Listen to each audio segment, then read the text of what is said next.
y me dice, quiero comprarte la empresa, y yo agarro en un teléfono público, si no existían los celulares, casi.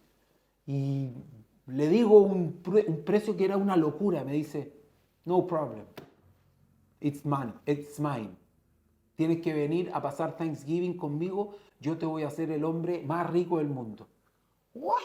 Imagínate, y me voy a... Les presento a Juan Pablo Sedniski, fundador de la marca Infanti, creada en Chile y líder en productos para bebés y niños en Latinoamérica, vendida en todo el mundo. Cuenta con más de 100 tiendas y solamente en Latinoamérica ventas por 150 millones de dólares. En esta entrevista conoceremos los inicios de esta marca y cómo ha sido el camino hasta la actualidad. Mi nombre es François Pousset y este es mi canal de YouTube de emprendimiento. Si te gusta este capítulo, déjame un me gusta y suscríbete al canal por más videos así. Por último, si te gustaría aprender a importar a Chile, te invito a que conozcas mi curso en importadorinteligente.com. Te dejo el link en la descripción de este video. Ahora te dejo con la entrevista, espero que disfrutes y nos vemos hasta la próxima. Bueno, Juan Pablo, partimos. Bienvenido a mi canal de YouTube, Juan Pablo. Gracias por invitarme aquí a tu oficina y poder conversar acerca de la historia de Infanti, conocer cómo partió todo esto y a partir de eso también que las personas que están viendo este video puedan aprender cosas nuevas, puedan motivarse a emprender. Así que muchas gracias por tu tiempo. O sea, yo creo que el privilegio y la invitación la agradezco mucho porque creo que lo más importante hoy día en la vida es poder traspasar experiencias. Y eso sí que te puedo contar experiencias, buenas, malas, más o menos. Lo más importante es que en el fondo eh, hemos aprendido mucho de fracasos, pero el resultado en general, en promedio, es muy bueno.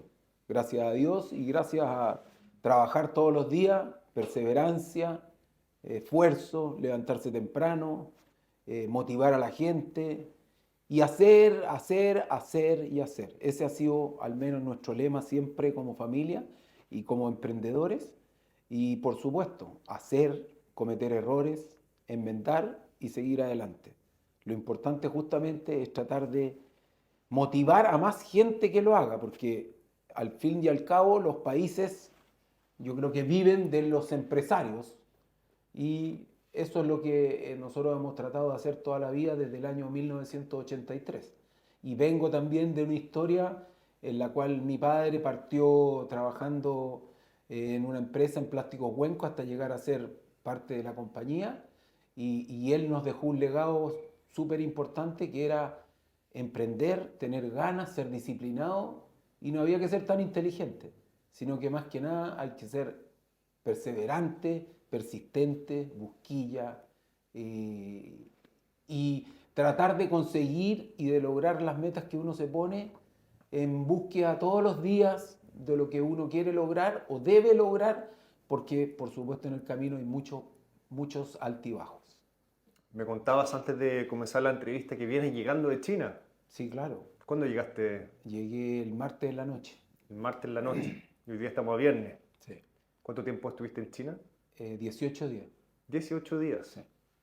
Y además me contaste que viajas a China 3, 4 veces al año. Sí. Bueno, ahí partió, yo creo que gran parte del éxito que hemos tenido nosotros en la vida, porque el año 1987, cuando yo tenía 21 años, decidí irme a, no sé, a abrir puertas. Y la verdad que fue como un cambio importantísimo. Nosotros éramos importadores de juguetes baratos y comprábamos como a través de compañías traders de Hong Kong o de Estados Unidos. Y un día yo le dije a mi hermano, se me ocurrió ir a China, dije, a ver qué pasa cuando uno va allá. Y la verdad que fue, o sea, mis llamados por teléfono con esas tarjetas que antes uno usaba en los teléfonos públicos, cuando lo llamé ya mi emoción era tal que en cierto modo yo decía, encontré la punta del hilo. Y bueno, y eso nos abrió muchas puertas para llegar a donde estamos hoy día. Imagínate conociendo gente desde el año 87 en China, por todas partes, y cómo he visto el cambio de China también desde que desde que fue mi primera vez que fui a comprar piscinas plásticas. Imagínate, hoy día a pasar a comprar un sinnúmero de categorías por las cuales hemos pasado. Entonces, el año 87, Sí. ¿fuiste a la universidad? Sí, yo, bueno, de hecho, era estudiante universitario. Mi vida empresarial parte en el año 84, cuando nosotros partimos como importadores con mi hermano de juguetes. Yo estaba terminando el colegio, mi hermano estaba estudiando mecánica automotriz y partimos importando juguetes incentivados por mi padre, que había sido también de la industria del juguete. Él había sido parte de Plásticos Huenco y había partido con la importación y había quebrado. En el 1982, cuando viene la gran recesión en Chile y el dólar pasa de un día a otro de 39 pesos, que era el cambio fijo, a 100 pesos en una noche, por supuesto, todas las empresas quebraron, mi padre también incluido. Y bueno, él siempre nos incentivó el bichito de emprender.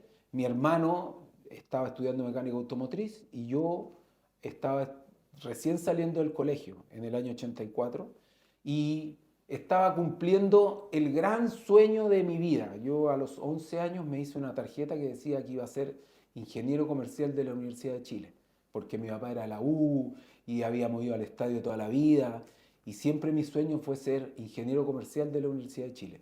Y entré y al mismo tiempo teníamos la empresa.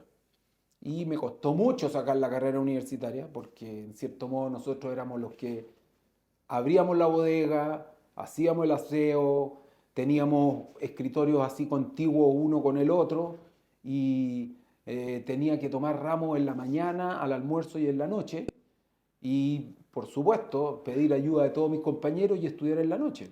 Estudiar, o sea, para poder rendir las pruebas tenía que estudiar en las noches. Y eso me hizo tener una sobreenergía, porque si yo no llegaba a las 8 no alcanzaba a llegar abrir la bodega, no alcanzaba a llegar a las 8:30 a la universidad. Y me demoré un poco y en el intertanto, además de estar estudiando y ser empresario, me casé.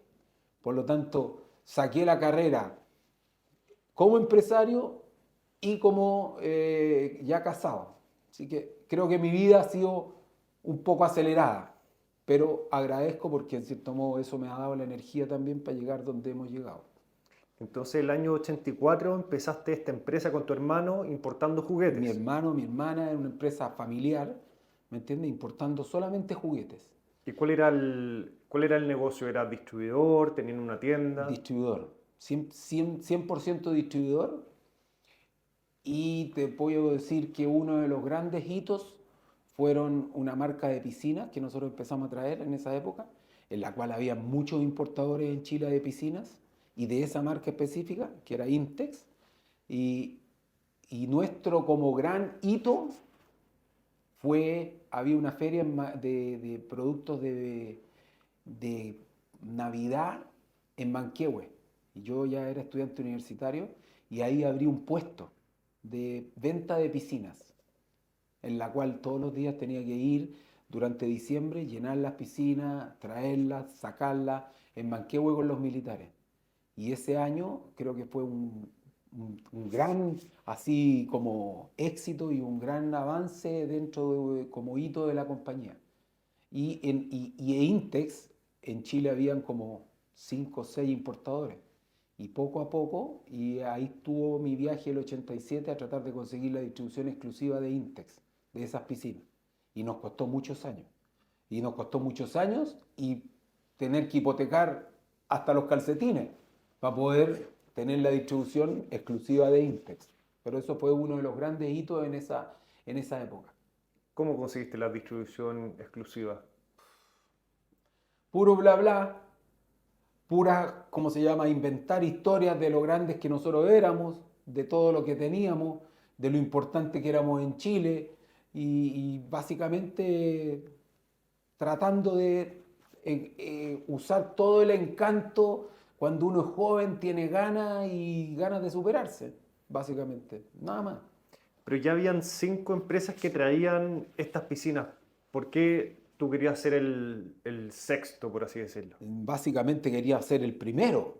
Por lo tanto, todos los años los chinos son maestros en negociación y maestros en pedirte volumen. Entonces cada año nos exigían comprar más y más y más. Y me decían, ok, voy a sacar a uno de los distribuidores, pero me tienes que comprar lo que compra él, el doble.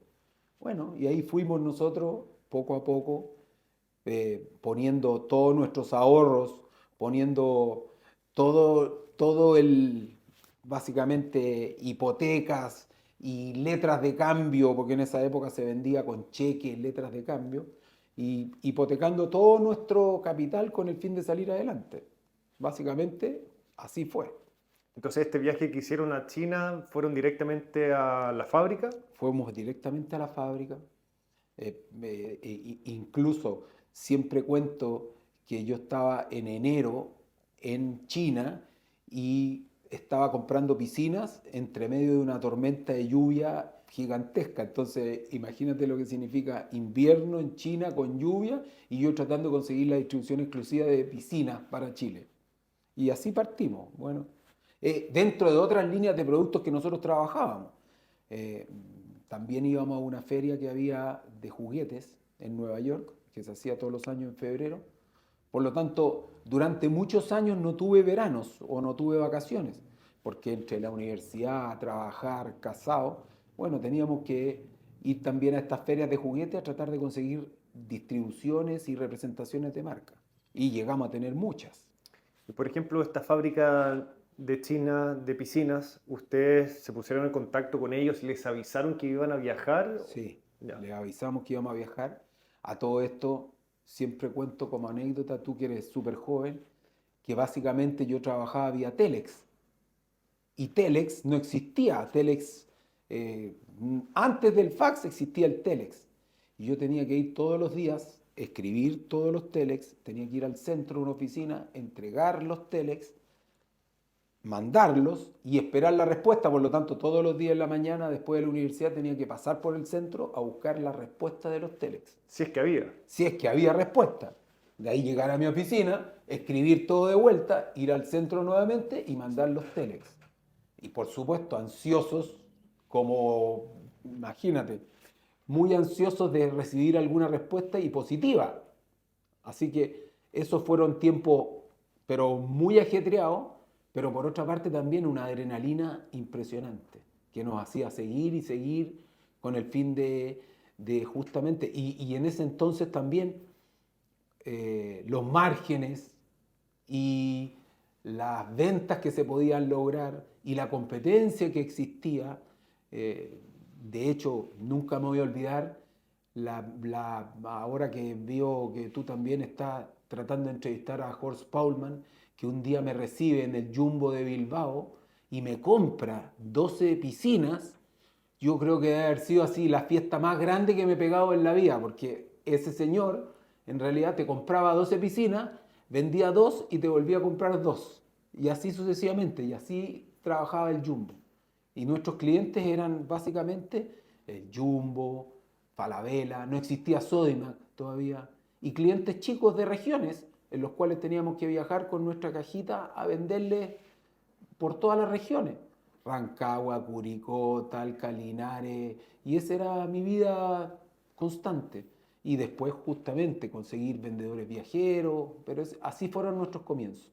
¿Y te costaba convencer a estos distribuidores que te compraran? Eh, Depende, porque básicamente tenías que darle crédito, ¿me entiendes?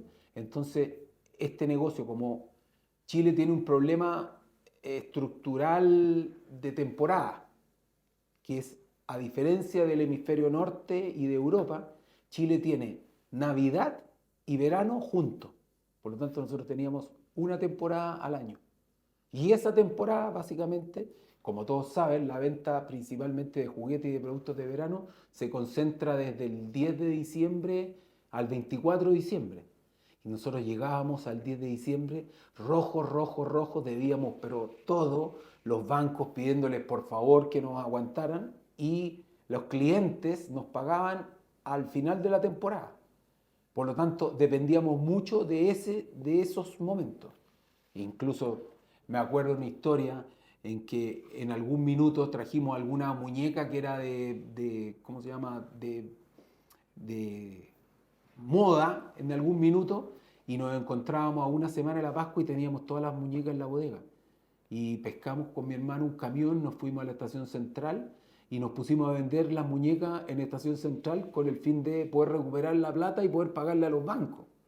Pero por otra parte era una adrenalina espectacular que nos hacía seguir y por supuesto que nos fue bien. O sea, todos los años algo ganábamos. Y las mejores fiestas de Navidad y de vacaciones que nos pegábamos era con esta empresita que nosotros habíamos generado y en la cual toda la familia participaba.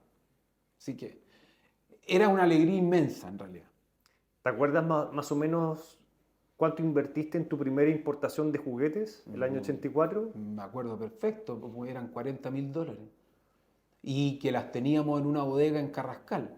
Y luego nuestro gran hito fue abrir una oficina de Adobe en Independencia, en Colón 1501, en la cual nosotros nos sentíamos pero orgullosísimos de tener esta oficina, en la cual eran 3 oficinas y al fondo de esta oficina estaba la oficina de mi hermano y mía, en la cual teníamos escritorios contiguos. Por lo tanto, si alguien venía a ver a mi hermano, se sentaba hacia allá. Y si alguien venía a verme a mí, se sentaba hacia acá. Y todos los dos escuchábamos todo. O sea, compartíamos la vida todo el día, hasta el día de hoy. Llevamos 40 años trabajando de sol a sombra. Una hermana luego se incorporó y también le hicimos una oficina así en el medio del pasillo, pero la verdad que son recuerdos imborrables para toda la familia. La pregunta del millón, Juan Pablo. Me dijiste que partiste con $40.000. Tú estabas en la universidad. ¿Cómo conseguiste $40.000? Primero que nada, los bancos. Segundo, mi padre nos prestaba, nos prestaba una cosa que en ese minuto se llamaba una carta de garantía. ¿Ok? Ahora, lo que sí te puedo decir es que una de las grandes enseñanzas que he tenido en la vida fue la disciplina de mi padre. Porque llegaba a final de año y decía, ustedes me pagan lo que yo les presté y con los intereses correspondientes. Nosotros básicamente le decíamos, pucha, papi, préstanos un poco más tiempo la plata. No, compadrito, las deudas se pagan. Y él nos enseñó a ser súper rigurosos en ese sentido. Y hasta el día de hoy se lo agradezco. Porque en realidad nos enseñó a levantarnos temprano, a trabajar, disciplina y que había que ser muy ordenado con las cuentas. Él era súper austero y muy ordenado con sus cuentas. Y por supuesto, al mismo tiempo, había vivido un fracaso importante en su vida en el año 82, en la recesión del año 82, y quería que a nosotros nos fuera bien, pero nos dejó también hacer y que nos equivocáramos. E iba a la oficina todos los días y escuchaba lo que nosotros íbamos a hacer, los planes, pero nunca interfirió, porque quería que fuéramos independientes en realidad. Así que un gran agradecimiento a la enseñanza que él nos dejó. Y por otra parte, dada su austeridad también, él nunca entendió que nosotros quisiéramos seguir creciendo y creciendo y haciendo más cosas y metiéndonos en nuevos rubros, en nuevas cosas. Trató de calmarnos un poco y mi voluptuosidad o mis ganas de hacer cosas, yo creo que lo superaron. ¿Y el negocio cuando ustedes lo comenzaron con los juguetes, cuánto se demoró en que ya empezara a rendir? Bueno, yo te puedo decir que tuvimos años malos. Eh, Acuérdate que hubo la crisis asiática, si no me equivoco, fue como el 88 o el 90. Ahí pasamos penuria, muchas penurias. Pero por otra parte, también ahí nos dimos cuenta, llegaron a Chile grandes empresas. Llegó Mattel, llegó Hasbro, grandes empresas internacionales a instalarse. Entonces el negocio se puso muy difícil. Y ahí tuvimos que salir a buscar otros rubros para no depender de estos 15 días de Navidad. Y esa búsqueda fue interminable. O sea, yo te puedo decir que pasamos por cosas de back to school, cosas de colegio, estuche, de todos para poder vender en marzo, pinches para el pelo, cosas de farmacia, un sinnúmero de rubros. Pero te puedo decir que en casi todos no fue mal, hasta que llegamos a los productos de bebé. Y en los productos de bebé nos costó muchísimo porque aquí había una marca muy importante internacional que se llamaba Century. Y ellos tenían el mercado totalmente dominado en el mercado medio y alto. Y a mí se me ocurrió conseguir la distribución de Graco. Graco era una de las grandes empresas americanas y empecé a escribirles. Ahí ya existía el fax. Entonces empecé a escribirles por fax. No me pescaban ni para el huevo.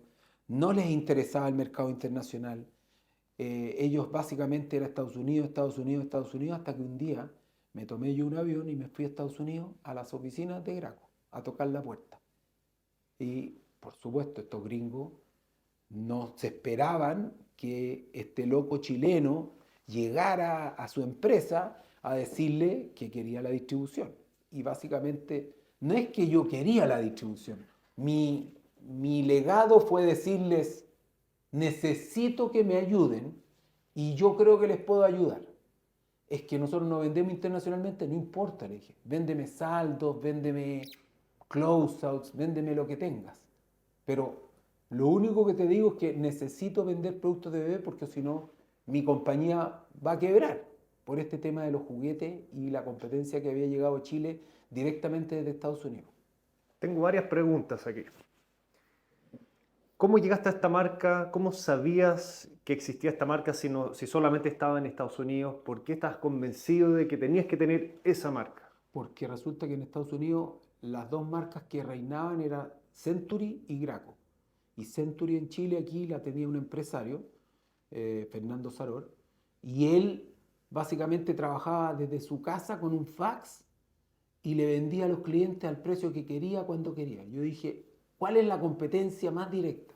Graco.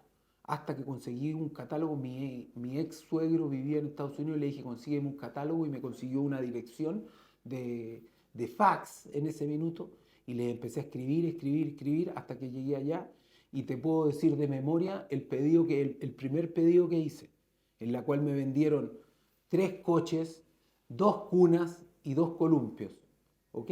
Y en los cuales compré 100 unidades de cada uno, que es lo que ellos me pudieron vender.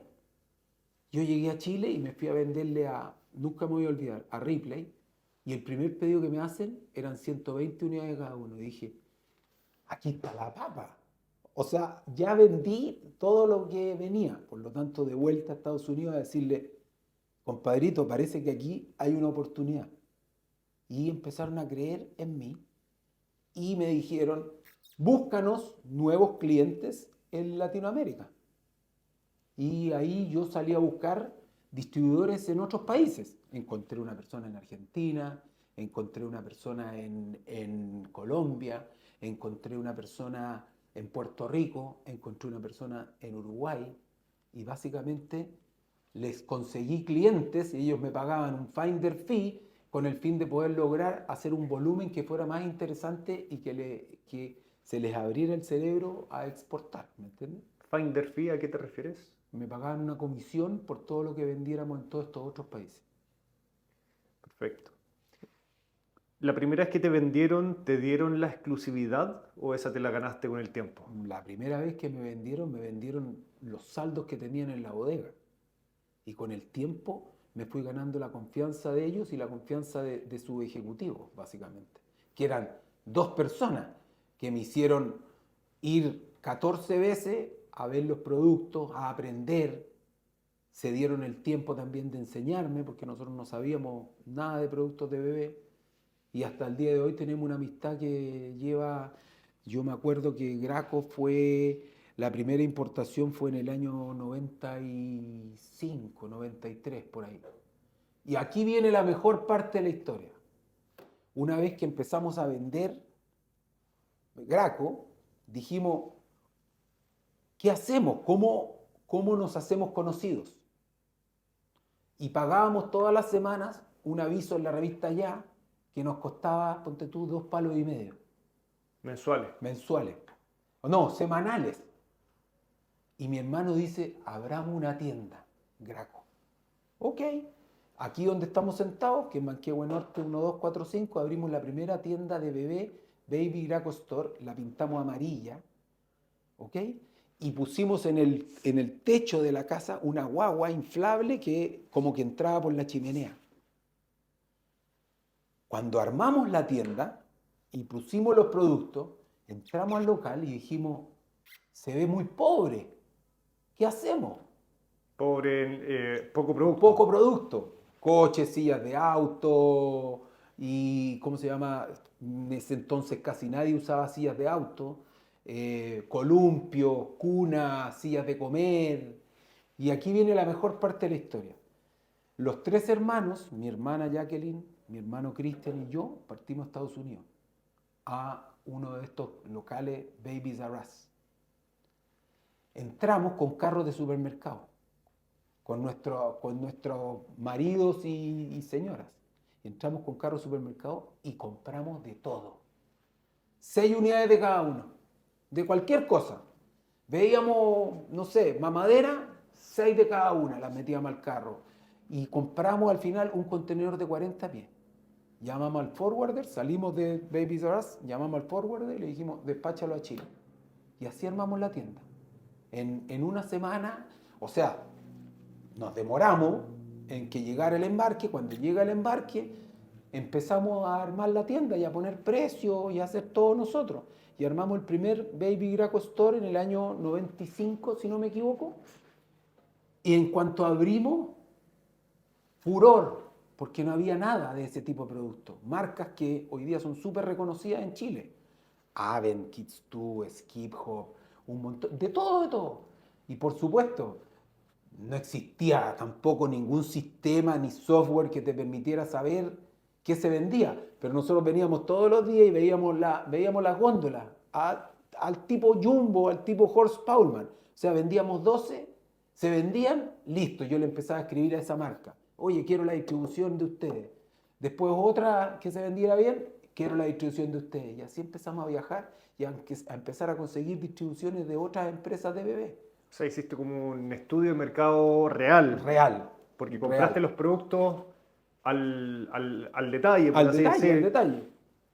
Y en la medida que se fueron vendiendo, fuiste identificando qué funcionaba y lo que funcionaba, distribución. Tal cual. Exclusiva. Entonces, por ejemplo, decíamos, fuimos a esta tienda y vimos que primero el pasillo era mamadera, después tenían, qué sé yo, pañales, después tenían babero y un sinnúmero de productos de bebé que en Chile no existían. Y así hicimos el estudio de mercado y así le empezamos a escribir a las marcas y nos empezaron a dar la distribución porque no había nadie en Sudamérica que importara productos de bebé. Por lo tanto, me imagino que tú recomendarías a alguien que está partiendo con alguna tienda partir con un surtido amplio de productos para identificar qué es lo que más quiere la gente. Por supuesto, y al fin y al cabo las reglas siempre se cumplen. El 20% de los productos generan el 80% de la venta. La ley de Pareto. Sí, por lo tanto, ahí vas aprendiendo. Por eso digo que nosotros venimos de un tema de prueba, ensayo, error y así sucesivamente. Y bueno, tocar puertas. O sea, no cansarse nunca y básicamente tratar de probar de todo, porque uno nunca sabe, a veces se lleva tremenda sorpresa. Nosotros compramos una marca de mamaderas que mi hermana insistió, yo le decía, imposible. Si aquí había una marca Gerber que se vendía en 1.000 pesos y estas mamaderas iban a costar 8.000 pesos. Yo le decía, esto es imposible que se vendan. Bueno, esa marca, que era una marca inglesa que se llama Avent, que hasta el día de hoy nosotros somos los distribuidores, llegamos nosotros a comprarle la primera vez $5.000. Y tenemos una historia muy bonita porque no le vendíamos a nadie, solamente la vendíamos en nuestras tiendas. Y una vez me dice el inglés, oye, voy a ir a ver cómo está la distribución que tienes en Chile. Y no teníamos producto en ninguna parte, la vendíamos solamente en nuestras tiendas.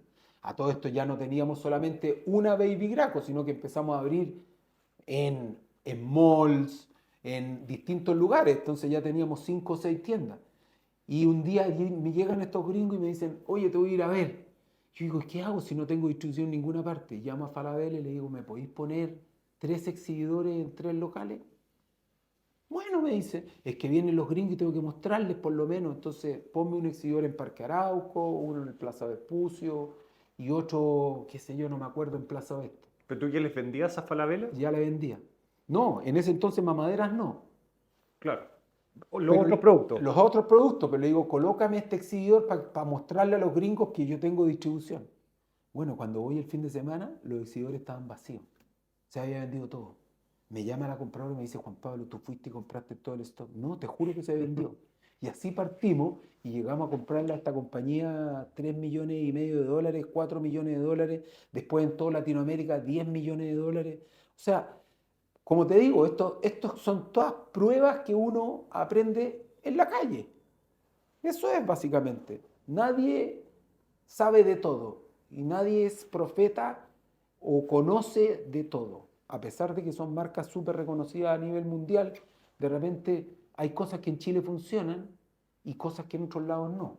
Esta otra regla, cuando yo le parto a comprar más volumen a Graco, le digo, compadrito, los coches rosados en Chile no se venden.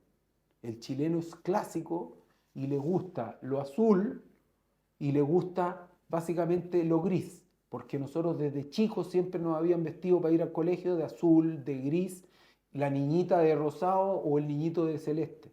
Entonces necesito hacer mis propios colores y ellos nos empiezan a hacer nuestros propios colores.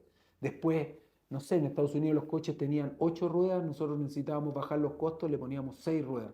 Por lo tanto, lo que hicimos es un producto global, lo llevamos a hacer local. Y bueno, ahí sigue una gran historia con Graco, una gran historia de crecimiento para llegarnos a ganar el premio del distribuidor más grande del mundo, en per cápita, por supuesto. Imagínate, yo tenía estas reuniones en que llevaba a toda esta gente de toda Sudamérica, me hacían mis propios productos. Y bueno, como siempre ocurre en las partes buenas y en las partes malas. Cuando tú eres distribuidor de una, y este es un súper mensaje, cuando tú eres distribuidor de una compañía, cuando eres muy chico, te la quitan por chico. Y cuando eres muy grande, te la quitan por grande y lo quieren hacer ellos. Y saltarte como distribuidor. Por lo tanto, ahí viene el gran salto de esta compañía, que fue la creación de nuestra marca propia Infanti. ¿Y eso pasó porque efectivamente te quitaron la marca? Graco empezó a presionarnos y empezó a básicamente a decirnos que como todas estas compañías grandes cambia el presidente y cambian todas las reglas, entonces ellos iban hacia la derecha, nosotros íbamos hacia el medio, ellos querían vender solo productos caros, nosotros necesitábamos productos más baratos y ellos, lamentable o felizmente para nosotros, me habían llevado a las fábricas a conocer cómo se hacían los productos en China. Y yo tenía todos los contactos de todas las fábricas que les producían a ellos. Me había hecho amigo de todos los chinos, había ido a chupar con todos los chinos. Por lo tanto, básicamente lo que hice fue irme a donde los 2 o 3 más importantes y decirle, fabrícame mi marca. Y ahí vino el gran salto de esta empresa, que eso fue el año 2002. Esta historia parte en la cual yo pesco a estos fabricantes, les digo, mira, necesito hacer productos parecidos a estos, por supuesto con otros costos completamente distintos y empiezo a traer la marca a todo esto. Si tú me dices, ¿por qué se llama Infanti la marca?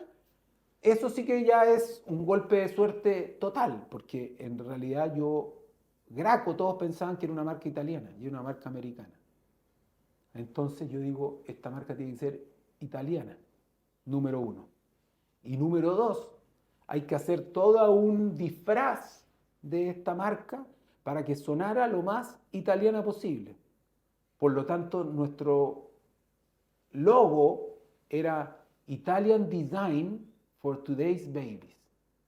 Y eso fue así como un despegue total. Por otra parte, nosotros vendíamos en Falabella, en París, en Ripley, en nuestras tiendas que se llamaban Baby Graco Store, productos Infanti. Pero nosotros como proveedor nos llamábamos Graco. Entonces la gente, todos empezaron a decir, esta es la segunda marca de Graco, cosa que nosotros nunca se nos había pasado ni siquiera por la cabeza. E Infanti empezó a ser un boom. Cuando empezaste a vender Infanti, ¿seguías vendiendo Graco? Sí, por supuesto. O sabes, si eso siguió, Esto siguió. pero entonces no te quitaron la marca. En una primera instancia no, porque en cierto modo el volumen que nosotros les comprábamos era muy grande. Ya estábamos establecidos en toda Sudamérica. Nosotros ya habíamos abierto, nosotros llegamos a vender a Perú en el 99, antes que Falabella. Nos fuimos Mi padre siempre había tenido relación con Perú y me decía, Perú es un tremendo mercado, tú tienes que irte a Perú, porque allá son 35 millones de personas y en Chile éramos 15. Por lo tanto, ándate a Perú. Y habíamos empezado ya a vender en Perú, por lo tanto, éramos un volumen muy importante para Graco.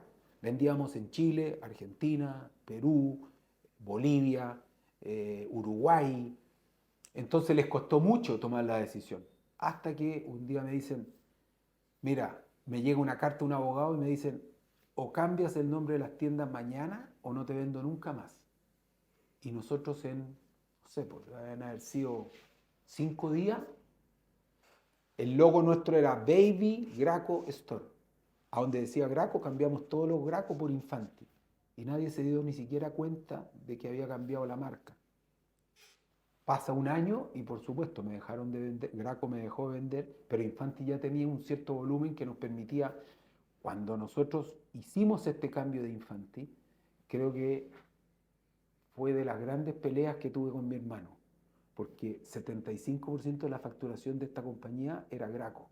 Seguía siendo Graco. Sí, y él me dice, Juan Pablo, no nos podemos arriesgar. Imagínate, vamos a perder todo. Le dije, compadrito, yo voy a hacer Infanti contigo o sin tigo. Y así parte la historia de Infanti. Le dice, bueno, somos socios para todas, para las buenas, para las malas. Y así partimos con Infanti. E Infanti se hizo gigante. No acá, en Chile, en Argentina, en Perú. Y por otra parte, otra gran enseñanza, nos fuimos a China y le dijimos a los chinos y a estas grandes fábricas, ¿a cuántos clientes le vendes tú en Latinoamérica un contenedor con distinta marca para distintos países? Yo lo que voy a hacer es, te voy a hacer una distribución desde México hasta Chile, con esta propia marca, un color, un producto, un mix, una caja, una línea de producción, y eso los volvió, imagínate lo que significaba para ellos producir con una marca para toda Latinoamérica en vez de con 20 marcas, un contenedor para cada uno.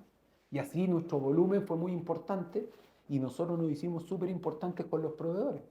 Entonces ahí tuvo el gran éxito de Infanti. ¿Y ellos, por ejemplo, te hicieron el contacto con todos estos importadores en Sudamérica? Sí, claro. No. Sí, claro. Ellos te hicieron el pase. Ellos en realidad me dijeron, mira, en tal parte vendo tanto, en tal parte vendo tanto. Ok, y así nosotros empezamos a ganar participación de mercado. Tú después los fuiste a visitar y les dijiste, yo trabajo con la misma fábrica, pero esta marca ya es conocida en Chile. Tal cual. Y Graco empezó a bajar su volumen y nosotros empezamos a tomar más y más participación de mercado en todas partes. Y lo hicimos gigante para los chinos y además generamos una confianza y una amistad que hasta el día de hoy yo la tengo, ¿me entiendes? Porque vengo desde el año 2000 yendo todos los años, 2 o 3 veces al año, a estas mismas fábricas. Algunas suben, otras bajan, aparecen nuevos, pero básicamente ahí tuvo el éxito nuestro de, como en cierto modo, cerrar el mercado latinoamericano. Por lo tanto, cualquier empresa que quisiera venir a distribuir a Chile tenía que llamarnos. Y todos le decían, hay que llamar a este señor, porque él es el que sabe. Entonces me llamaban. Y ahí nos empezaron a llamar otras marcas internacionales a darnos la distribución. Por lo tanto, ya no dependíamos de de Graco. Entonces nos empezó a llamar Chico, Britax, Safety First y un sinnúmero de marcas. Y nosotros manejábamos, en cierto modo, un poco el mercado latinoamericano de productos de bebé. Y esa fue la clave del éxito. Cuando Graco te quitó, o sea, te dejó de vender, ¿le pasaron la marca a otro? A otro, Ya. a otro distribuidor.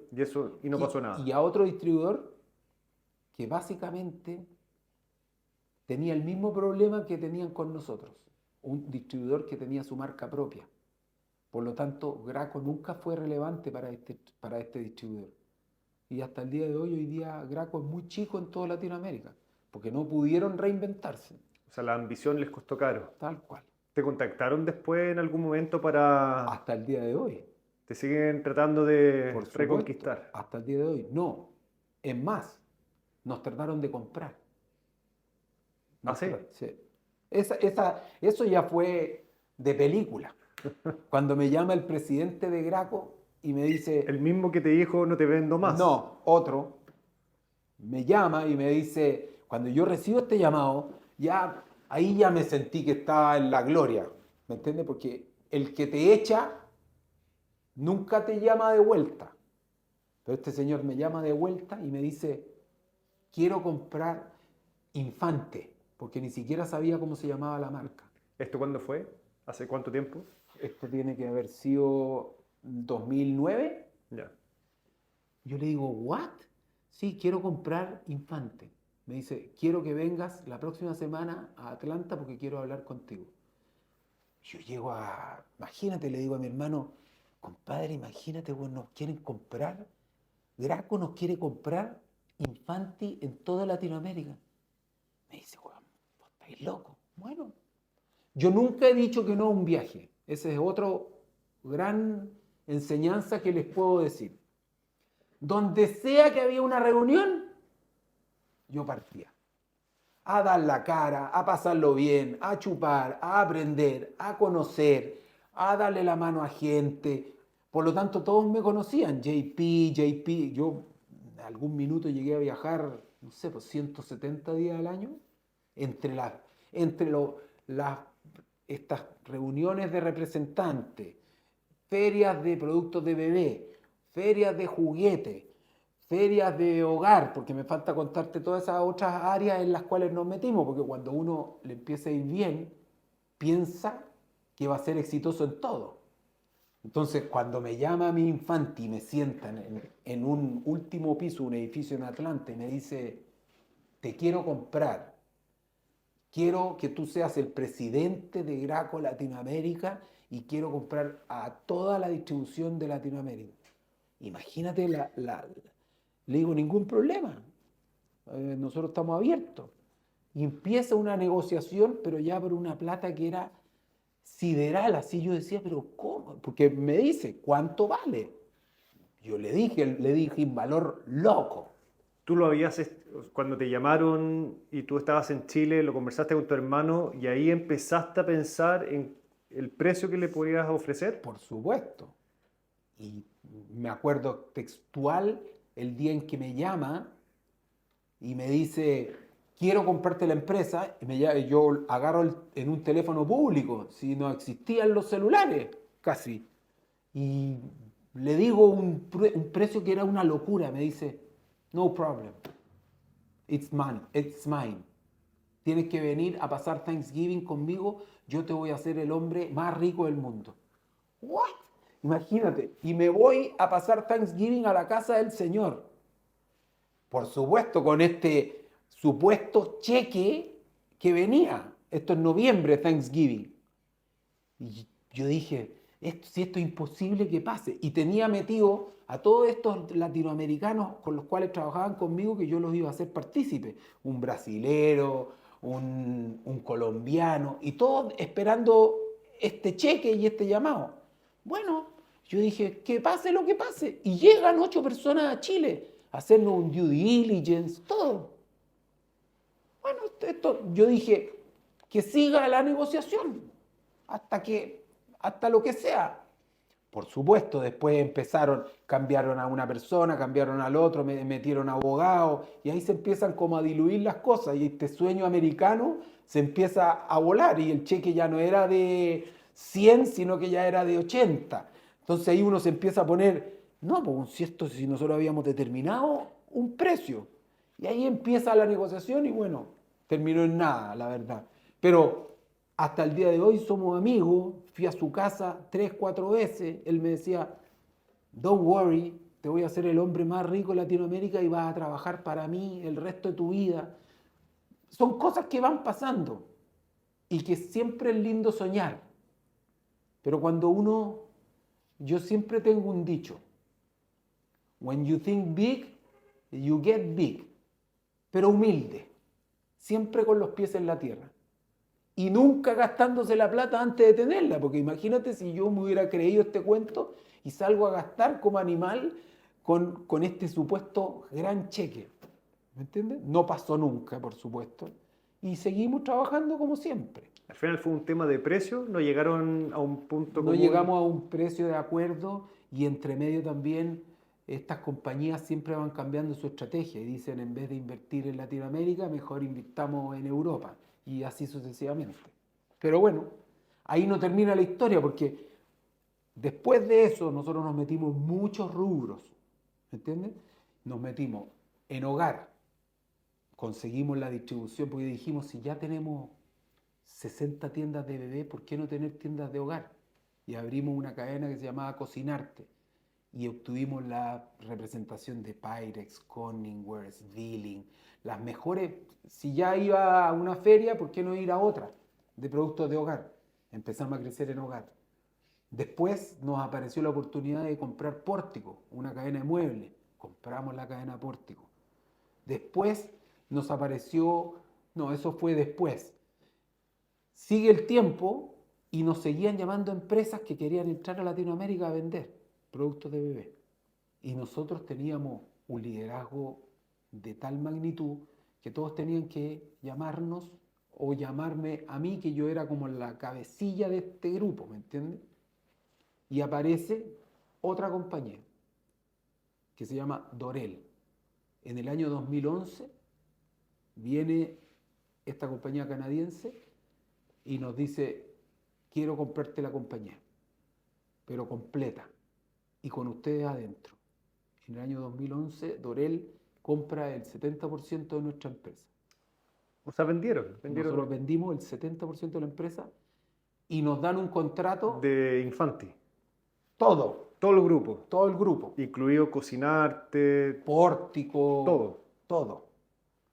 Y esta compañía Dorel, que es un gran conglomerado canadiense, nos compra la operación completa y nos deja a nosotros de presidente y vicepresidente de Latinoamérica.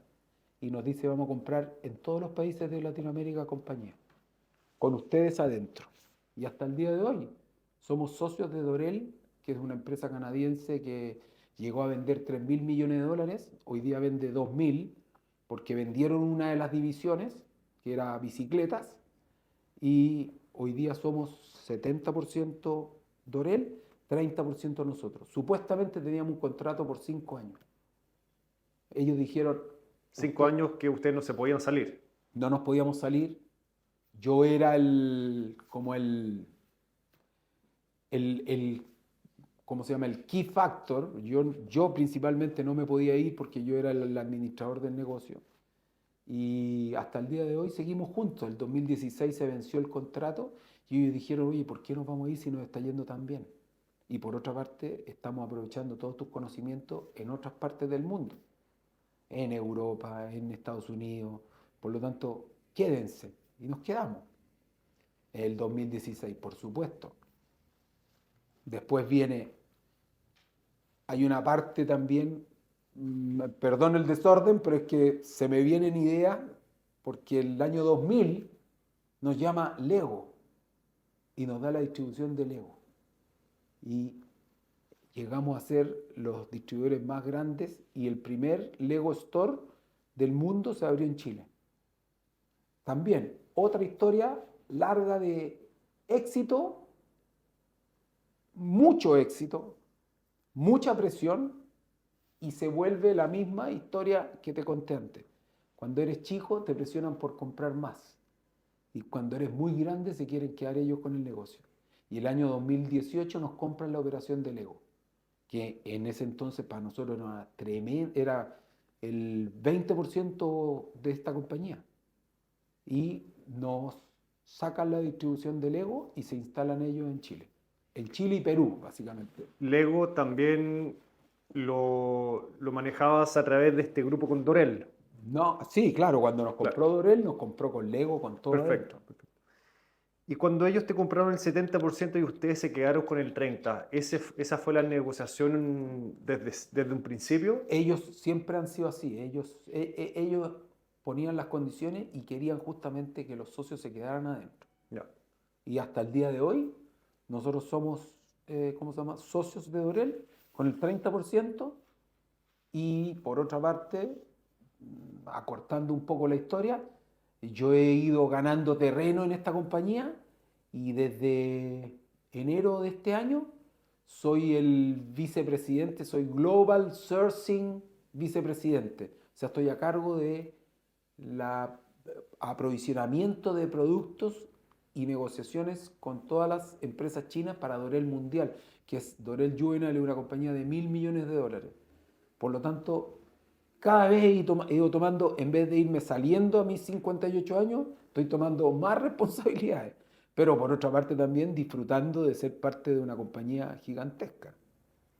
Juan Pablo, y cuando vendiste el 70%, ¿lo vendiste al mismo precio que habías conversado con Graco? Eh, ¿Era la misma valorización? Ahí vino una tremenda también discusión de vender o no vender. Mi hermano, que es 5 años mayor, ¿ok? Y mi hermana, que también es mayor, decían, ¿por qué vamos a vender la compañía si nos va bien? Y nunca hemos tenido jefes. Yo en realidad nunca he reportado, o sea, si tú me dices si yo sé hacer una planilla Excel, no tengo idea. Si tú me dices, tú sabías hacer un reporte, sí, yo le decía a mi hermano más o menos, mira, vendimos tanto, ganamos tanto, yo creo que este año nos va a ir bien. Empezamos a ordenar la compañía antes de venderla, hicimos toda una reorganización y la profesionalizamos, ¿me entiendes? Trajimos gerentes, product manager y un sinnúmero de cosas, ¿no? Esto no ha sido un self-made man que yo estoy solo o mi hermano solo o no. Por nuestra compañía han pasado, en algún minuto llegamos a tener 1.400 empleados.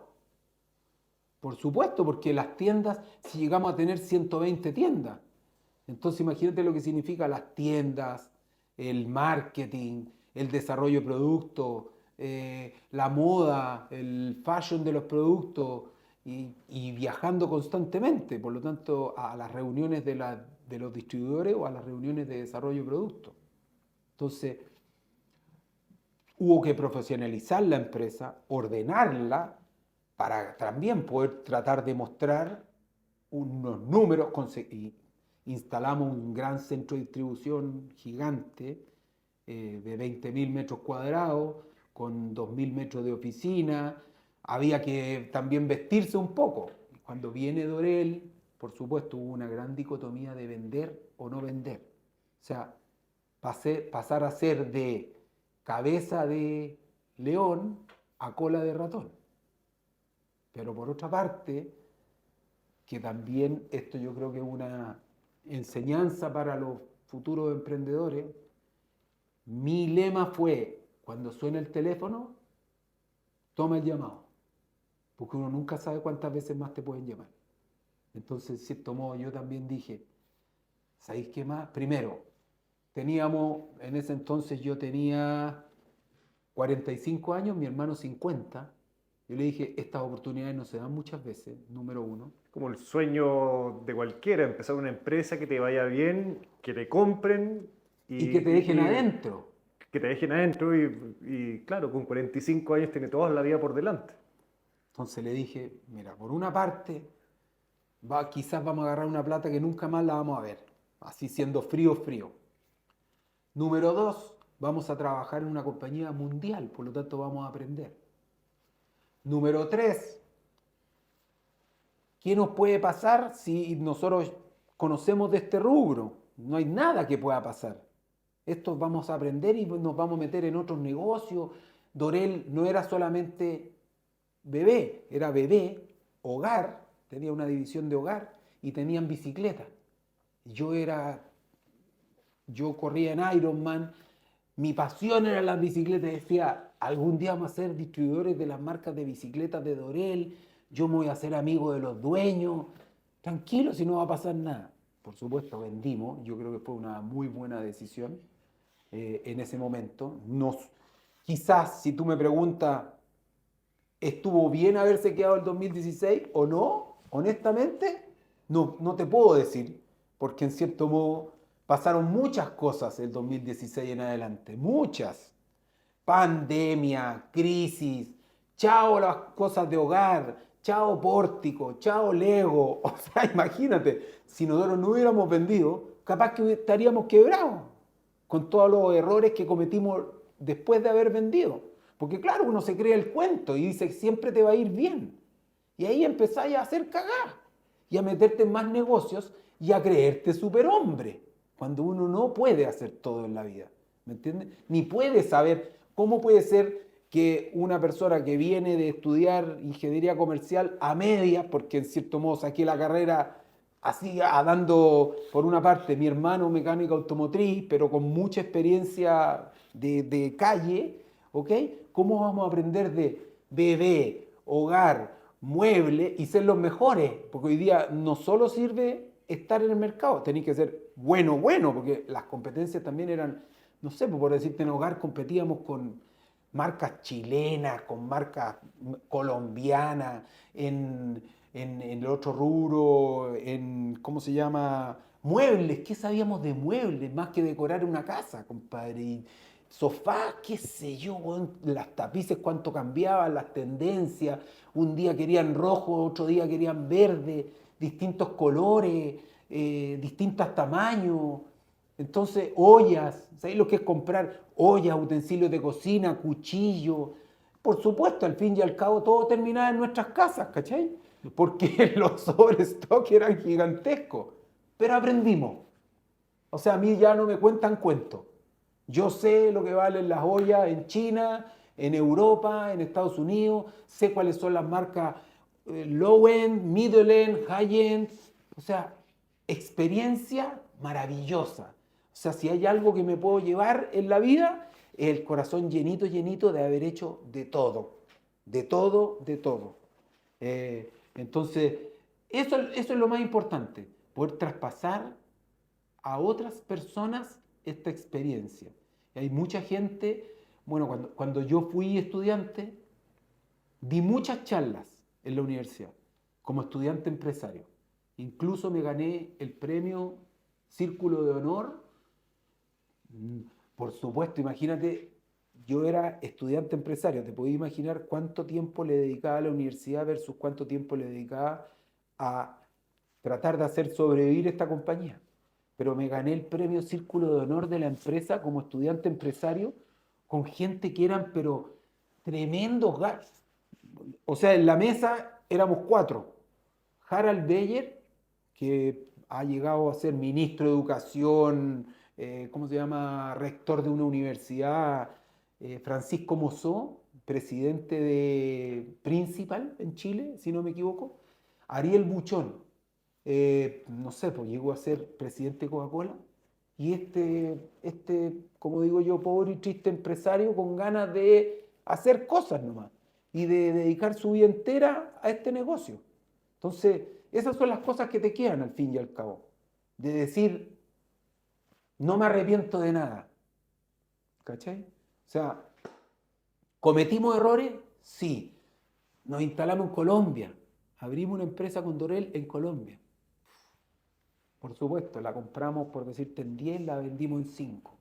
Pero esto es porque Dorel quería crecer y me empujaba a hacer más cosas. Abrimos empresa en Panamá. Por lo tanto, imagínate, yo he tenido oficinas en Chile, Argentina, Colombia, Perú, Panamá, O sea, cuentos no me cuentan.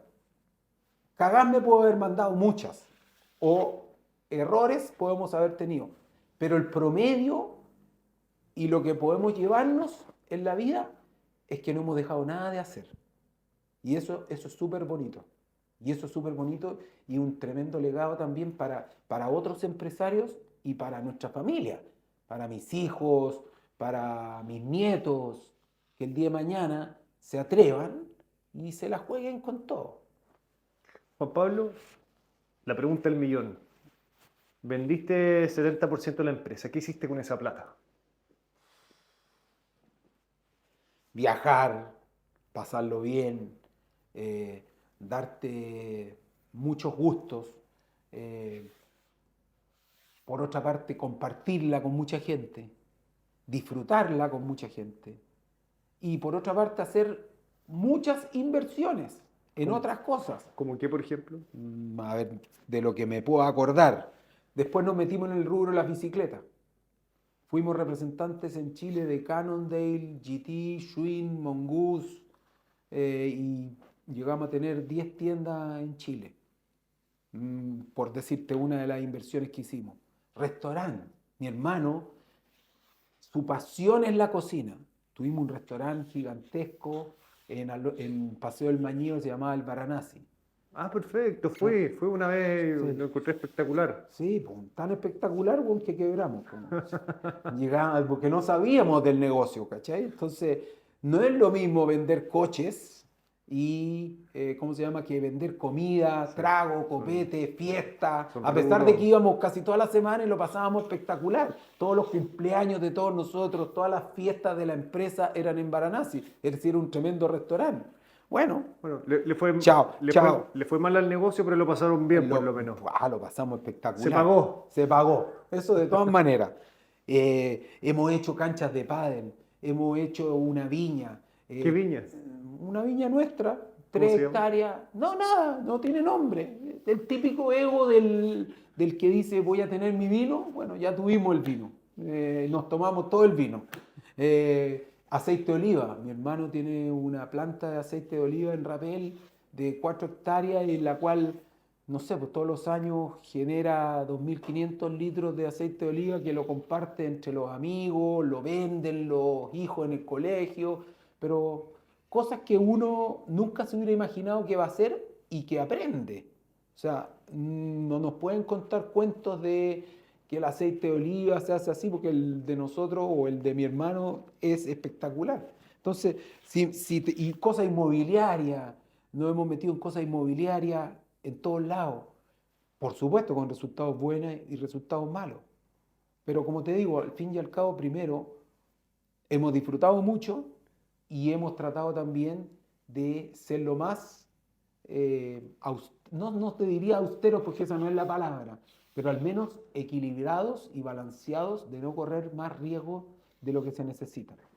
¿Qué lujo personal te diste, por ejemplo? En el caso mío, Claro. bueno, ¿Así te diste algún gustito de comprarte algo que no te lo habrías comprado si no hubieses tenido esta plata? bueno, yo soy, ya te dije, me gustan las bicicletas. Tengo 15 bicicletas de todos los tipos, de todas las marcas y las uso. ¿Me entiendes? Por decirte. O vacaciones. Mi padre siempre nos dejó un legado de viajar toda la familia. Viajamos muchísimo. Todos los años un viaje familiar, mis papás, mis hermanos, todos los hijos nuestros, los nietos y por otra parte, ¿cómo se llama? Él tenía un legado también que decía, los que van al viaje van con libreta, si no, no pueden participar del viaje. Bueno, hoy día nosotros lo hemos roto un poco, pero porque los tiempos han cambiado. Pero yo creo que eso han sido gran parte de los grandes lujos que nos hemos dado y pasar mucho tiempo en familia. Mucho tiempo nosotros somos como un clan, es como nos dicen el clan Sitniski, porque nos juntamos, si hay algo que nos gusta es la parrilla, la fiesta y la buena onda constante. Eso yo creo que ha sido los grandes lujos. No me interesan las grandes casas, los grandes autos, porque eso todo se va. En cambio, las experiencias quedan. Y eso ha sido algo que le hemos dejado a todos nuestros hijos. Juan Pablo, tengo por ahí las últimas preguntas que me gustaría hacerte. Y aquí vamos a volver un poco al comienzo, algo que me llamó la atención. Antes de explorar este rubro de bebés, me dijiste que pasaste por varios otros rubros y que ninguno resultó. ¿Qué crees tú? ¿Por qué crees tú que no resultaron esos experimentos anteriores? Porque yo tengo un dicho que yo creo que es súper válido. Pastelero a sus pasteles. Tú no puedes saber de todo. Puedes probar, puedes hacer test, pero por ejemplo, ¿cómo voy a aprender yo de, por decirte, pinches pal pelo, de cosas de colegio, donde en cada uno de estos rubros hay gente que es especialista y que lleva años? Es como, en el caso mío, yo llevo 40 años en la calle. A mí no me cuentan cuentos de qué es lo que pasa en Falabella o en París, Ripley. No, yo creo que hay que partir chico para ir creciendo de a poco y haciéndose experto en lo que uno mejor hace y que más sabe. Y que se pueda mover en un cierto mercado en el cual uno lo entiende. Pero no el mercado chileno, sino que yo creo que hay que pensar el mercado mundial, tendencias mundiales de lo que están pasando. Hoy yo te diría, me encantaría tener 30 años menos y tener esas ideas que se le ocurren hoy día a mucha gente joven de cosas que nunca a mí se me ocurrieron que existían. Por ejemplo, lo que haces tú, espectacular lo encuentro, ¿me entiendes? Pero nosotros nunca conocimos esas tecnologías o cosas que hoy día se dan y que yo veo los jóvenes no tienen miedo, ¿me entiendes? Se dicen, hoy trabajo 2, 3 años en una empresa, me voy a otra, aprendo de otra, después voy a hacer una startup y prueban, eh, pero eso en los tiempos nuestros no se daba, porque en cierto modo en cada rubro habían expertos, y es muy difícil competir con gente que lleva muchos años. Entonces, por supuesto, puedes tener un emprendimiento chiquitito, pero para ser grande tienes que especializarte y saber bien de lo que uno hace. Entonces, si tú me dices, mi gran resumen es que yo he pasado por muchas categorías, he aprendido de muchas categorías, pero pastelero a sus pasteles, y uno se tiene que quedar en lo que mejor hace y quizás ser, ¿cómo se llama?, mucho más enfocado. Mm. ¿Ok? Entonces, eso es como que hoy día no se da en mucha gente joven y que lo valoro muchísimo, porque aparecen ideas y proyectos que ojalá se me hubieran ocurrido a mí en algún minuto, pero también porque el mundo ha cambiado mucho. Esta globalización ha hecho que todos crean saber de mucho. Entonces, yo converso, por ejemplo, con todos mis sobrinos jóvenes, gente joven, y están todo el rato viendo Instagram y creen saber de todo y no saben nada. Pero valoro muchísimo porque en algún minuto van a encontrar la beta de lo que realmente a ellos les gusta, ¿me entiendes? Cosa que uno hoy día quizás no se da el tiempo o, o no tiene la capacidad. Si esto es un tema de capacidad de adaptación y de conversar con gente y generan ideas en los pre, en los post, las fiestas que van, y se les ocurren ideas brillantes, ¿me entiendes? Entonces, creo que el mundo cambió. Mi legado es distinto al legado que van a tener hoy día los jóvenes de hoy. Y justamente ahí va mi pregunta. Ya me quedó claro por qué no resultó los otros rubros donde intentaste entrar. Tú tenías experiencia en juguetes. ¿Por qué en un momento dijiste bebés? ¿Por qué te convenciste de que en los bebés te iba a ir bien? Primero porque bebés o guaguas nacen todos los días, número uno. Segundo, solo piensa en cumpleaños de amigos tuyos. Tenías amigos desde enero a diciembre, por lo tanto es una venta mucho más estable. Tercero, la familia. La familia, los baby shower, los amigos. Lamentablemente hoy día la tasa de natalidad ha ido bajando y mucha gente ha cambiado las guaguas por mascotas. Pero por otra parte también ahí hay una oportunidad, ¿me entiendes? Que los niños siempre van con mascotas o las mascotas van con niños. Por lo tanto, es una venta mucho más estable, es todos los días y no va a cambiar. Podemos estar pasando por una crisis en que los jóvenes no quieren tener guagua, pero si hay algo lindo en la vida y hay algo que realmente me hace o nos hace feliz, es que hemos creado muchas familias. Y yo siempre en mi empresa les digo, compadritos, trabajan en la mejor empresa del mundo. Piensa que ustedes crean familia, cariño, hogar, eh, ¿cómo se llama? Desarrollos de carrera y un sinnúmero de cosas que sin niños no existe. Eh, Hoy día mucha gente no se quiere casar. Yo creo que la vida es casado o en pareja, al menos, ¿me entienden? Y sean de la relación, religión o tipo de personas que sean. Pero la vida es en parejas. Y yo creo que los niños te alargan mucho la vida. De hecho, yo fui papá nuevamente a los 50 años. Cuando me dicen, pero huevón, ¿cómo hay a partir de nuevo a los 50 años? Digo, ¿y por qué no? Si esto lo que va a hacer es me va a alargar mi ciclo de vida. Yo voy hoy día a reuniones de apoderados cuando yo había prometido que no pisaba nunca más un colegio. Y tengo happy hour de papás del colegio. Yo tengo casi 60 años y voy a happy hour de niños, de cabros de 40 años. Y me dicen, oye, bueno, el pelado baila arriba de la mesa, bueno, lo pasa el después. Bueno, he alargado el ciclo de vida. Entonces yo creo que el negocio de las guaguas, aparte de habernos salvado de esta crisis de los juguetes, nos ha dado muchas satisfacciones. Y yo creo que como cuando yo partí con esta cuestión de las guaguas, me decían, ¿qué tengo que comprar? La verdad, nada. Ahora, si te quería hacer la vida más fácil, necesitáis el coche así, la silla de auto así, la silla de comer acá y así sucesivamente. ¿Cachai? Entonces, en cierto modo, vendes felicidad, vendes cariño, vendes hogar, vendes familia y vendes algo que no se reemplaza con nada. Está bien, las mascotas son espectaculares, pero un perro es un perro. ¿Cachai? Un niño es un niño. Tú estás creando un ser humano que es lo más lindo del mundo. Y que por otra parte le ves el desarrollo que no tiene precio.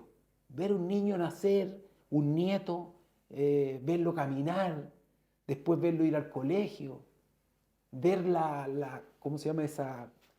¿Cómo se llama? Esa como honestidad que hay en las personas cuando son chicas y que se van creando y desarrollando es algo maravilloso. Entonces, siempre invito yo a la gente, que por supuesto cuesta, pero les digo, quédense a trabajar con nosotros, desarrollense en este rubro porque es muy bonito. Esa es un poco la parte bonita del negocio. No todo es ganar plata o que los coches sean más caros o que sean mejores marcas. Nosotros tenemos coches y marcas Costco, Safety First, Infanti, Maxi Cosi, Tiny Lab, en todos los niveles de precio. O sea, podemos vender productos de 10 lucas y coches de 1,5 millones. Hay mercado para todos. ¿Cachai? Todo depende de la persona. Y no vender tampoco, no engañar a la persona. No le podéis vender un coche gigante a una persona que tiene un auto chiquitito o una silla de auto gigante cuando tiene un auto coupé. ¿Cachai? O sea, hay que ser honesto. Esa es la verdad. Si pudiera resumir, ¿cuál fue la clave de tu éxito? ¿Cuál dirías tú que fue como lo más importante para que este negocio fuera grande? ¿Qué crees tú que es? Primero, trabajar 24/7, cosa que hoy día no es como el común. Hoy día mucha gente dice, no, yo prefiero dedicar mi tiempo a otras cosas que trabajar, o yo a las 5 de la tarde me voy porque voy al gimnasio. Bueno, aquí no hay horario, 24/7, número uno. Segundo, tocar puertas por el mundo completo hasta conseguir lo que uno, si no te reciben, seguir, persistir, persistir, persistir. Pasa, no sé, para conseguir un local en un mall, nos costó muchísimo porque todos decían, pero cosas de guagua en un mall si aquí la gente viene a comprar ropa o viene a comprar diversión, helados. Y, y al fin y al cabo, yo creo que eso, y que te guste lo que hagas. Esto es pasión. Esto te tiene que gustar mucho lo que tú haces. Tienes que sentirlo. ¿Cachai?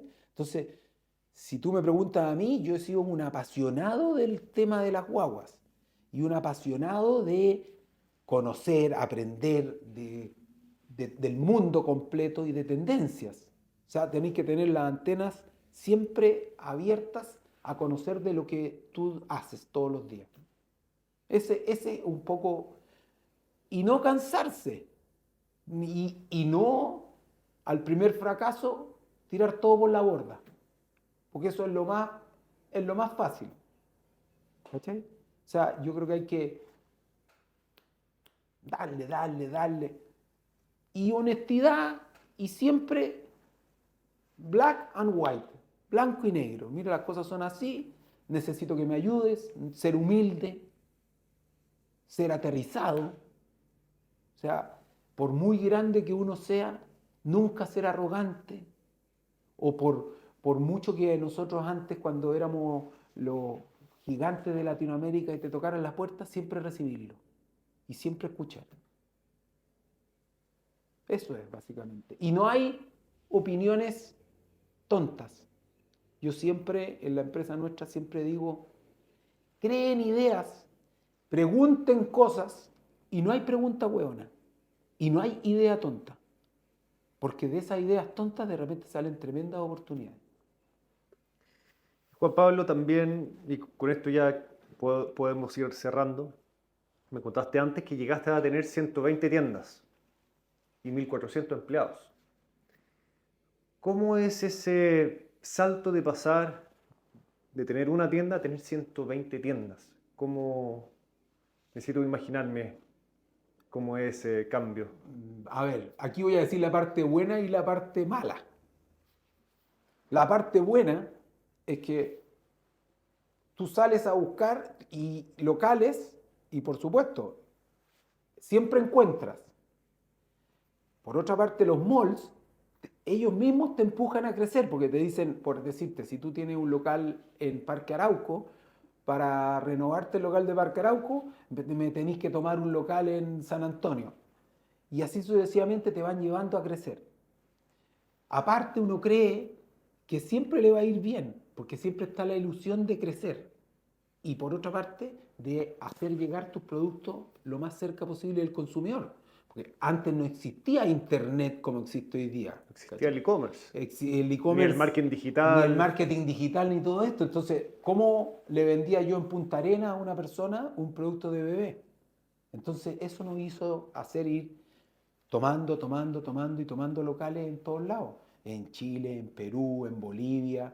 Y por otra parte, nosotros todos los años hacíamos una fiesta grande y creo que de las cosas más lindas que he generado, perdón lo personal, hemos generado en la vida es darle trabajo a 1.300 familias, porque no son 1.300 personas. Detrás de esas 1.300 personas hay 1.300 familias. Y si hay un orgullo que hemos sentido es de decirle, le hemos dado un futuro, de repente una casa, un auto, la posibilidad de crecer a 1.300 familias. Cosa que algo muy bonito y que te llevas para siempre. Toda esa gente que dice, no, es que tener gente es difícil. Sí, por supuesto que es difícil. Pero por otra parte, te tienes que quedar con la sensación de que lo hiciste, que lo pensaste y lo lograste. Y que le cambiaste quizás la vida a mucha gente. Nosotros tuvimos en Chile, lamentablemente hoy día no están las mismas condiciones, pero nosotros tuvimos 20 años o 25 años de bonanza maravillosa en la cual yo vi gente que llegó a mi oficina a barrer a la bodega y terminaron siendo gerentes. ¿Cachai? Y eso es muy bonito. Y esa es gente que creó su familia. Y hasta el día de hoy tengo, para la Pascua me llegan correos de gente que ha trabajado con nosotros y que te dice, Juan Pablo, tú me enseñaste mucho. Bueno, eso creo que no tiene precio. ¿Cachai? Para llevarte en el corazón y para llevarte para siempre.